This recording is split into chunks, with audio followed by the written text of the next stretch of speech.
Olá, boa noite. Como vivem os brasileiros? Segundo o IBGE, quase 50 milhões de pessoas não têm serviço de esgoto adequado, principalmente pretos e pardos. As casas ainda são maioria das residências, mas proporção de quem mora em apartamento quase dobra em 20 anos. E você vai ver também. O colapso da saúde pública no Distrito Federal. Com explosão de casos de dengue, o governo anuncia a contratação de mais de 700 profissionais da saúde. Enem dos concursos. Mais de 2 milhões de brasileiros se inscreveram para vagas no governo federal, maioria mulheres. Agora no Rede TV News.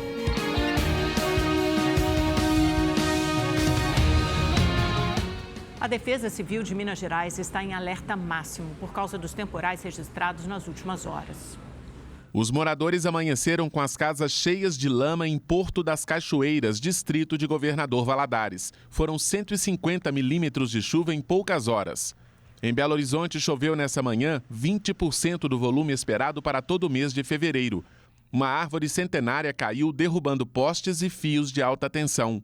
Um casal e os 2 filhos estavam nesse carro. A família precisou aguardar a chegada dos bombeiros para ser resgatada.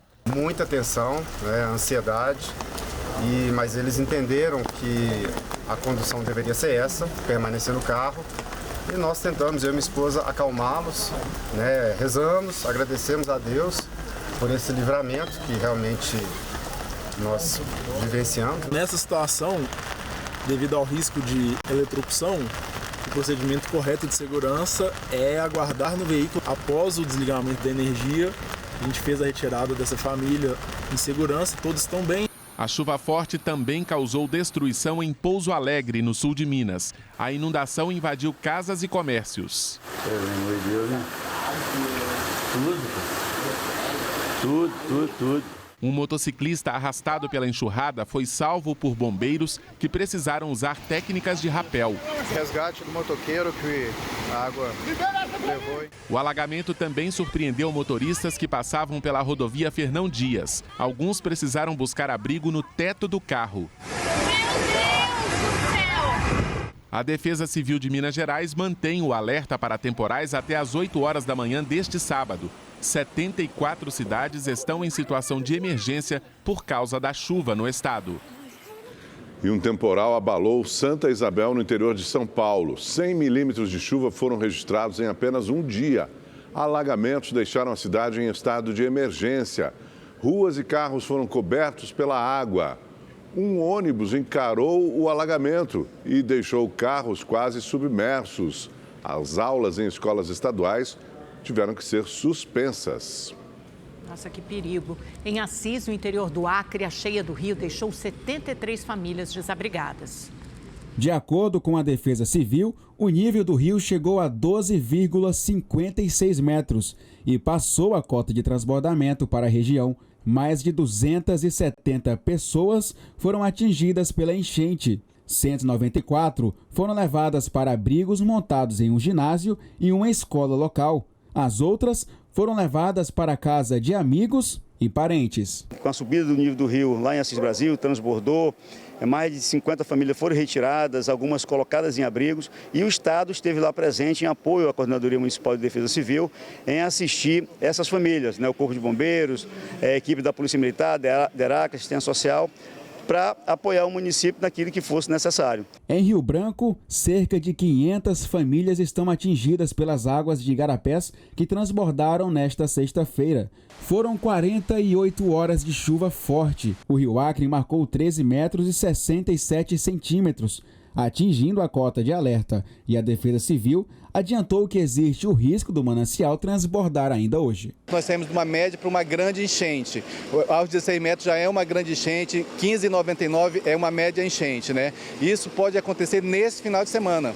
Nós já estamos com a cota de alerta, repetindo mais uma vez, e o impacto que nós esperamos sofrer das águas que vêm de Assis Brasil é em torno de 3 metros. Somado com 13,50, a gente até ultrapassaria o número de 16 metros. A Prefeitura preparou 3 escolas públicas e o Parque de Exposições da capital para receber desabrigados. Representantes dos governos estadual e federal se reuniram hoje com prefeitos de 6 cidades atingidas pelos temporais desta semana no Rio de Janeiro. O grupo também visitou as áreas mais afetadas. O objetivo é agilizar o atendimento às famílias que tiveram que deixar suas casas. 1.385 pessoas estão desalojadas, 78 desabrigadas, 8 pessoas morreram no estado, entre elas um bebê de 8 meses. Uma criança de 6 anos está desaparecida no sul do estado. E um tornado assustou moradores do interior de Alagoas. Ventos de até 117 km por hora foram registrados e várias casas foram destelhadas. Esses eventos já são raros no Brasil e no Nordeste mais ainda, devido ao encontro entre ar quente e frio, que é pouco frequente. Vamos então saber da previsão do tempo para todo o Brasil com Igor Silveira. Boa noite para você, Igor. Como é que fica o tempo no final de semana? Boa noite, Augusto. Boa noite, Amanda. Boa noite para você que está em casa. Olha só, o final de semana vai ser aquele típico de verão. Esquenta, mas aí chove à tarde. Aqui no mapa dá para ter uma ideia onde essa chuva vai ser mais volumosa. Olha, em partes da região norte, do centro-oeste, do nordeste, incluindo o litoral e alguns pontos do sudeste. No Rio de Janeiro, o tempo vai ser quente, abafado e olha, não tem previsão de chuva amanhã, viu? A máxima pode chegar aos 38 graus no Rio, 28 em Belo Horizonte, com previsão de chuva no período da tarde e 32 graus em Vitória, no Espírito Santo. No domingo, a temperatura cai um pouco no Rio e pode chover. Olha, a máxima de 36 graus por lá. Em Belo Horizonte, 30 graus e em Vitória, 31 graus. Em São Paulo, tempo abafado e com previsão de chuva no período da tarde. Os termômetros registram 30 graus amanhã e 28 graus tanto no domingo quanto na segunda-feira. No sul do país, uma frente fria deve levar estabilidade no Rio Grande do Sul, só que mesmo assim, olha, a máxima por lá pode chegar aos 32 graus no final de semana, viu? Bom final de semana para todo mundo. Amanda, Augusto. Obrigada, Igor. Bom fim de semana. O Distrito Federal vai contratar 700 profissionais de saúde para tentar reforçar o combate à dengue. O governo admite que as unidades de atendimento públicas e privadas entraram em colapso. O Distrito Federal já ultrapassou 84 mil casos confirmados. 35 pessoas morreram. Com dificuldade para atender tantos pacientes com dengue, o governo anunciou a montagem de mais 11 tendas emergenciais de acolhimento. E de acordo com a Secretaria de Saúde do Distrito Federal, o pico da doença ainda não foi atingido. Por isso, também serão contratados mais de 700 profissionais de saúde. Serão 200 médicos temporários, 180 técnicos de enfermagem, 150 enfermeiros, 110 agentes comunitários e 90 médicos especialistas. Nós reconhecemos um momento de calamidade, um momento muito sério porque passa. As unidades de saúde, tanto as públicas quanto as privadas, estão todas lotadas. Nós sabemos o prejuízo que a dengue vem causando à saúde do Distrito Federal, mas a gente quer mostrar para a população que nós estamos fazendo tudo que é possível para dar atendimento a essas famílias que mais precisam na nossa cidade. Com o aumento de casos, sobem também os riscos de uma segunda infecção ser mais grave. É preciso ficar atento aos sintomas. A dengue clássica, ela pode apresentar uma forma grave. E nós falamos que a dengue grave tem diversos sinais e sintomas, que um deles pode ser a febre hemorrágica. Além disso, os pacientes que têm dor abdominal difusa, que não melhora com o analgésico, e falta de ar, dispneia, são outros sinais de alarme muito importantes que os pacientes precisam saber para procurar atendimento médico especializado. Outro alerta importante é evitar a automedicação. Em casos de dengue, alguns remédios são contraindicados e podem, inclusive, piorar a situação. Remédios que afinam o sangue, como AS, ou anti-inflamatórios, que servem para fazer controle de dor muscular, eles inibem a função das plaquetas. Então, para uma doença que já tem como fisiologia reduzir a plaqueta, é interessante que as pouquinhas que sobem para o paciente elas sejam funcionais, porque podem provocar sangramentos e formas graves da doença. E o Rio de Janeiro começou a aplicar a vacina contra a dengue. Hoje foram imunizadas as crianças de 10 anos. Vacina no braço e um sentimento de alívio para a mamãe da Juliane. A criança foi a primeira a receber o imunizante. Mas pessoas tomando a vacina, ficando protegidas, imunizadas, não tem mais perigo de outras pessoas pegarem. Todo mundo vai poder ficar protegido. O primeiro dia de vacinação contra a dengue para as crianças na cidade do Rio começou às 2 horas da tarde, para as crianças de 10 anos. 238 unidades de atenção primária do município estão disponíveis para a população. A mãe do pequeno Bruno também ficou feliz. O menino foi o segundo a receber a vacina. Já trouxe logo para ficar descartada a possibilidade de pegar dengue depois. Agora eu tô livrado, né? Agora se o mosquito vai me picar e também se me picar também não vai fazer nenhum efeito. Para receber a vacina, a criança deve estar acompanhada de um responsável e apresentar a carteira de identidade ou certidão de nascimento. O esquema vacinal é feito em 2 doses, com intervalo de 3 meses entre elas. Na próxima quarta-feira, o grupo de 11 anos também poderá se vacinar. O Ministério da Saúde definiu que a primeira faixa etária a receber o imunizante Qdenga será das crianças de 10 a 14 anos. A gente começa a vacinar a primeira faixa etária para dengue. É claro que o sonho é conseguir vacinar todas as faixas etárias, conseguir toda uma população imunizada contra a dengue. Nessa faixa etária, a gente tem a expectativa de vacinar 140 mil crianças e até o final do mês a expectativa é vacinar 354 mil crianças da faixa etária de 10 a 14 anos. É uma corrida contra o tempo. Na última quarta-feira, o estado do Rio decretou epidemia de dengue. A decisão foi motivada pelo alto número de pessoas infectadas. Desde o início do ano, foram registrados quase 60 mil casos da doença, 20 vezes mais do que o esperado para este período. 6 pessoas morreram. O número de casos de dengue em todo o país passou dos 762 mil. Segundo o Ministério da Saúde, o Brasil já registra 150 mortes. Outras 523 estão sob investigação. A dengue em gestantes é 4 vezes mais letal. O alerta é da Associação de Obstetrícia e Ginecologia do Estado de São Paulo, que publicou um documento essa semana com recomendações para a assistência das gestantes com a doença. Anne está grávida de 8 meses. Com o aumento do número de casos de dengue no país, ela redobrou os cuidados em casa. Eu tenho usado repelente, né? A gente usa também aquele que vai na tomada, tanto na empresa quanto em casa, para poder evitar, né? A preocupação da Anne não é à toa. Segundo a Associação de Obstetrícia e Ginecologia do Estado de São Paulo, o risco de morte em gestantes é 4 vezes maior e a chance do feto ou bebê morrer também aumenta em 3 vezes. Na verdade, se a gente faz um diagnóstico tardio, o risco acaba sendo maior, tá? Então é por isso. E esse risco parece ser maior quando a dengue acontece na gestante no final da gestação, no último trimestre ou perto do parto. Segundo especialistas, o sistema imunológico da gestante e do bebê estão ligados, o que aumenta o risco das infecções evoluírem para quadros mais graves. Por isso, o indicado é que a grávida redobre os cuidados para afastar o mosquito da dengue. A orientação das autoridades é de que, ao primeiro sintoma de dengue, a gestante busque o atendimento médico, já que o diagnóstico precoce ajuda no tratamento da doença. Na hora que a pessoa tem febre, né, nesse momento, não é para achar que é gripe, é para achar que pode ser dengue. Então, ela tem que procurar um serviço, ela tem que ter um atendimento. Se ela tiver qualquer outro sintoma, dor, artralgia, mialgia, mais ainda. E olha só que absurda essa história. Durante as festas de carnaval em Recife e Olinda, pelo menos 29 pessoas foram atacadas com agulhadas. As vítimas tiveram que passar por atendimento médico e realizar protocolos para evitar doenças. As vítimas estavam curtindo a folia de Pernambuco e se assustaram depois de sentir picadas de agulha no corpo.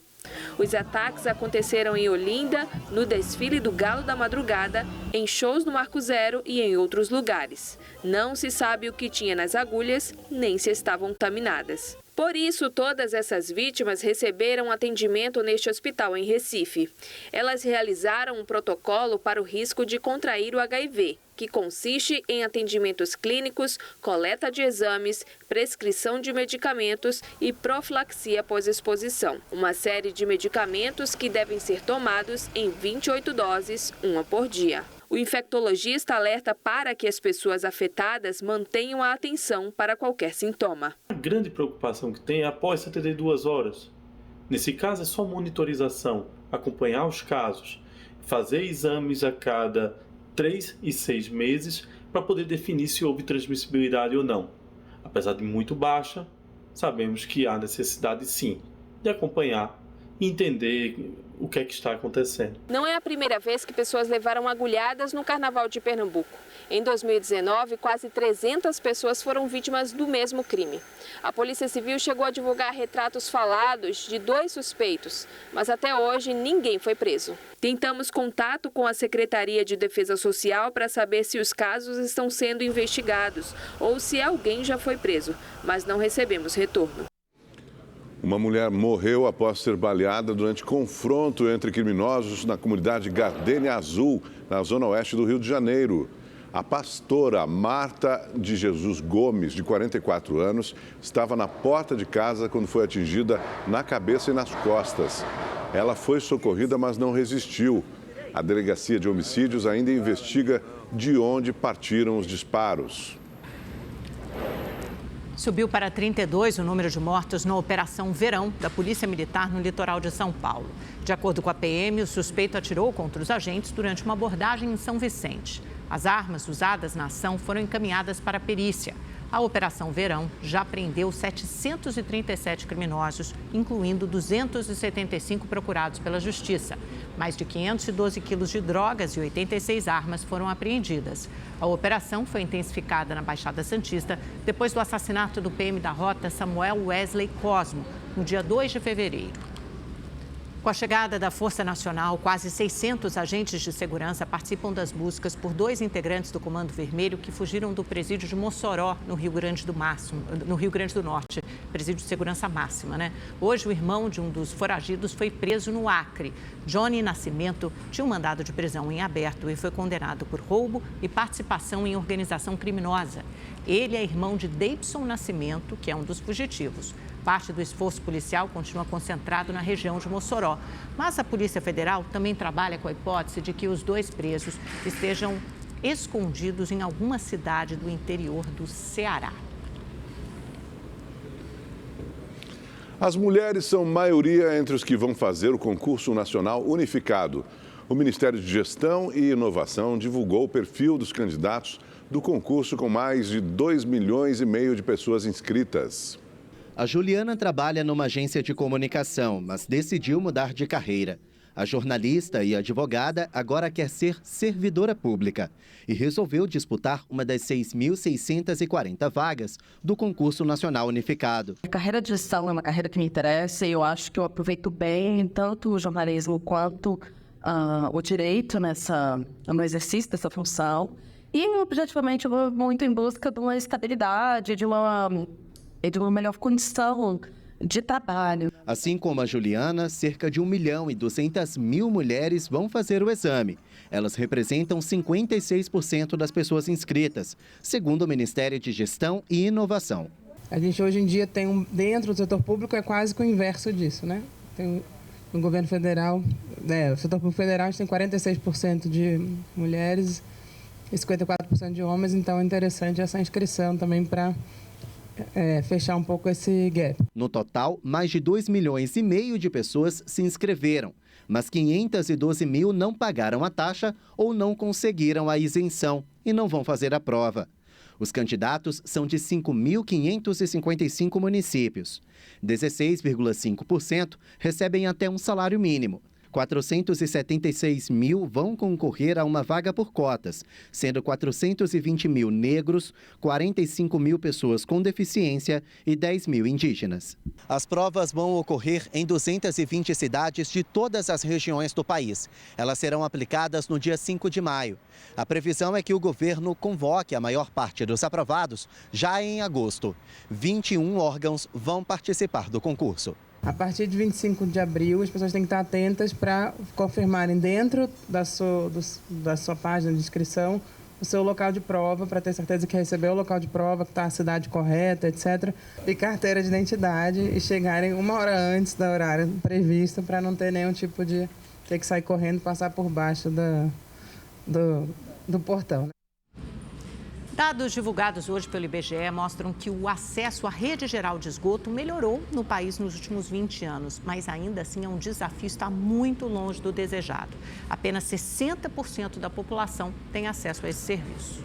Rico em recursos naturais, o Brasil tem 92% das moradias abastecidas com água potável. São Paulo é o estado com a maior cobertura, o Amapá, o menor. Entre os serviços de saneamento, né, o abastecimento de água, a coleta de lixo e o esgotamento sanitário, o serviço de coleta de esgoto ele é o de expansão mais difícil, né, ele é o que demanda uma infraestrutura mais cara. Mesmo com um avanço em relação ao censo de 2000, quando 59% das casas tinham sistema de esgoto adequado, o último levantamento mostra que cerca de 3.800.000 habitações despejam esgoto em fossas rudimentares ou em algum buraco. São 49 milhões de brasileiros sem acesso adequado ao esgoto, quase 70% deles pretos ou pardos. Elisângela mora na favela Cidade de Deus, em Fortaleza. Há mais de 40 anos, ela anda por ruas com um esgoto a céu aberto. Só favorece muitas doenças, né? As crianças só bebem doentes com diarreias, com várias doenças que vêm através disso aqui que a gente está enfrentando. Apesar dos avanços identificados no estudo, o Brasil ainda tem áreas como essa, onde falta o tripé do saneamento ambiental. Aqui no Morro das Placas, em Fortaleza, não há rede de esgoto, não chega água potável e também não tem coleta de lixo diária. Os cerca de 6 mil moradores precisam acumular o lixo dentro de casa e trazer 2 vezes por semana nesses containers. O IBGE também identificou que cerca de 1 milhão de brasileiros precisam compartilhar o banheiro. É o caso da dona Anitta, que tem um banheiro no imóvel usado por 5 famílias. É ruim, né? Porque 5 famílias usando o mesmo banheiro, né? E essa chuva dando aí também, né? Aí a pessoa vai sempre pro banheiro, aí água na minha casa, entrando. Por isso tem que fazer um esgoto aqui também, né? Outros 3.600.000 brasileiros não possuem sequer um banheiro. Uma realidade vivida no alto das dunas, a poucos quilômetros dos bairros nobres da capital cearense. A falta de banheiro está atrelada à falta de dignidade, né, na verdade. Isso causa uma série de transtornos, causa uma série de problemas na comunidade, como as doenças provenientes aí dos coliformes fecais, mas infelizmente é uma realidade, né? E o censo também mostrou uma mudança no estilo das moradias pelo país. O número de pessoas morando em apartamentos quase dobrou em 22 anos. Em 3 cidades brasileiras, há mais gente morando em prédios que em casas. Em 82 anos de vida, seu Moacir viveu 72 em uma casa, mas há 10 está em um apartamento em São Caetano do Sul, no ABC Paulista. Mesmo adaptado, ele sente falta da antiga residência. Tinha cachorro no quintal, quintal grande, cheio de cachorro. Era uma vida gostosa, mas aqui tem segurança, né? Casos como o do seu Moacir estão se tornando mais comuns no Brasil, é o que revelam os dados do censo de 2022 do IBGE. No ano 2000, 7,6% dos brasileiros viviam em apartamentos. Em 2010, o índice foi para 8,5% e em 2022 para 12,5%, o equivalente a 25 milhões de pessoas. Uma fotografia da realidade urbana brasileira, de como os brasileiros estão vivendo, quais as condições habitacionais, quais os tipos de serviços públicos que as prefeituras, que o governo estadual e federal chegam até o munícipe. O censo revela que em 3 municípios brasileiros tem mais gente vivendo em apartamentos do que em casas. Balneário Camboriú, em Santa Catarina, Santos, no litoral paulista e São Caetano do Sul, aqui no ABC. Talvez isso explique este cenário.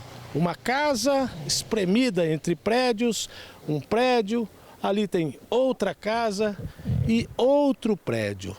A diferença é que em cada casa tem uma família e em cada prédio desses chega a ter até dezenas de famílias vivendo em apartamentos. Santos tem mais de 60% da população vivendo em apartamentos. Balneário Camboriú tem mais de 57%, enquanto metade da população de São Caetano do Sul mora em prédios. Walter tem 90 anos. Assim como 171 milhões de brasileiros, ele e a dona Ilma não abrem mão de viver em uma casa. Por aqui eles deixam frutas para os passarinhos, cuidam das plantas e têm mais espaço. A casa o pessoal pensava o seguinte: na frente ter um jardim e o espaço de trás tem uma horta. O novo presidente do Tribunal Regional Eleitoral de São Paulo tomou posse hoje. Autoridades marcaram presença. A cerimônia foi na sede do Tribunal de Justiça do Estado de São Paulo. O evento contou com a presença do presidente do Tribunal Superior Eleitoral e ministro do STF, Alexandre de Moraes, e dos também ministros da Corte, Dias Toffoli, André Mendonça e Cristiano Zanin, além dos ministros da Justiça, Ricardo Lewandowski, e das Relações Institucionais, Alexandre Padilha. Também compareceram o governador de São Paulo, Tarcísio de Freitas, e o prefeito da capital paulista, Ricardo Nunes. Moraes destacou a importância do sistema eleitoral. Não importa o candidato A, o candidato B, o candidato C. O que importa é que a cada 2 anos, desde a redemocratização, o Brasil tem eleições. Eleições livres, eleições seguras, eleições transparentes e a garantia que o eleitor e a eleitora tenham liberdade na hora de votar e a certeza que o voto que digitou na urna eletrônica é o voto que vai ser computado. O novo presidente do Tribunal Regional Eleitoral de São Paulo, desembargador Silmar Fernandes, foi eleito pelo critério de antiguidade e vai ocupar o cargo durante o biênio 2024-2025. Também tomou posse o novo vice-presidente e corregedor regional eleitoral, o desembargador José Antônio Encinas Manfré. Autoridades participaram hoje de um evento no Rio de Janeiro para discutir os desafios da segurança pública no estado. O encontro na sede da Fundação Getúlio Vargas, na zona sul do Rio de Janeiro, reuniu diversas autoridades. Entre elas, o ministro do Supremo Tribunal Federal, Gilmar Mendes, o presidente da Câmara dos Deputados, Arthur Lira, o ministro do Superior Tribunal de Justiça, Luiz Felipe Salomão, o governador do Rio, Cláudio Castro, e o prefeito Eduardo Paes. No seminário Pacto pelo Rio, autoridades e estudiosos debateram os desafios que afetam a população, como a desigualdade e principalmente a segurança pública. O governador Cláudio Castro defendeu mais rigidez na legislação penal. Temos um problema grave onde facções criminosas, onde crimes que se assemelham ao terrorismo, eles são tratados pela legislação igual crimes comuns. O que nós temos visto aqui são situações análogas à de terrorismo. Queimar ônibus, barreiras para que a polícia não entre, são situações análogas, sim, à de terrorismo e a nossa legislação, não no encarceramento, mas talvez na progressão, ela tenha que ser endurecida. Também foi discutido o papel da Justiça e das instituições públicas. Também presente no fórum, o ministro Gilmar Mendes defendeu uma reforma no sistema carcerário. Como tem repetido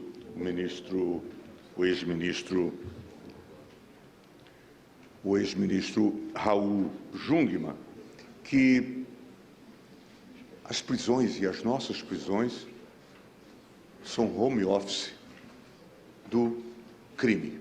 Então, é preciso que nós tenhamos uma discussão racional sobre esse nosso modelo penitenciário e esse nosso modelo punitivo e prisional. O presidente do Partido Liberal, Valdemar Costa Neto, decidiu suspender o salário do ex-ministro general Walter Braga Neto e do ex-assessor de Jair Bolsonaro, Marcelo Câmara. Eles são suspeitos de envolvimento em um suposto plano de golpe de Estado. O repórter Igor Damasceno está ao vivo em Brasília e traz todas as informações para a gente. Boa noite para você, Igor. Nos conte mais sobre esse caso.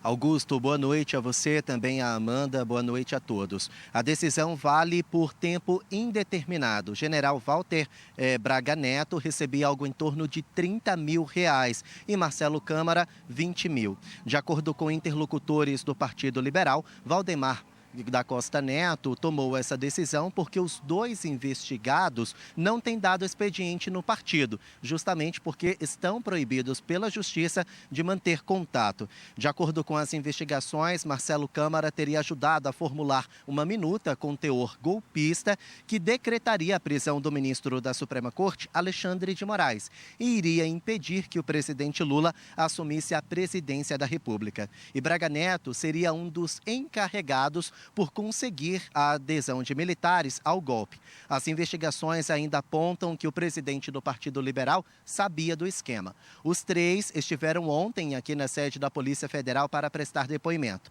Braga Neto optou pelo silêncio e Valdemar Costa Neto disse que nunca participou de uma tentativa de golpe de Estado.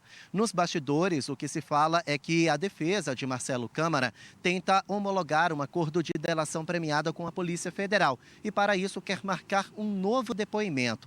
Nós entramos em contato com o advogado do investigado, mas ele não confirmou essa informação. A defesa de Braga Neto também não se posicionou sobre o assunto. Outros 10 investigados neste esquema ainda devem ser intimados a prestar depoimento aqui na Polícia Federal.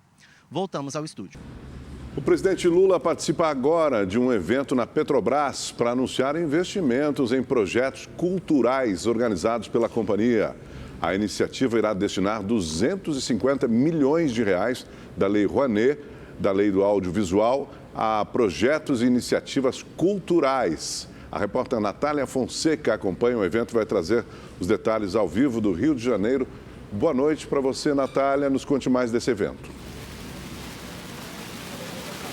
Boa noite a todos. O evento começou por volta das 6 horas da noite. O presidente Lula, o presidente da Petrobras, Jean Paul Prats, e a ministra da Cultura, Margarete Menezes, anunciaram a abertura da seleção pública Petrobras Cultural. Com um investimento recorde de 250 milhões de reais, o programa promete diversificar as oportunidades em todo o Brasil.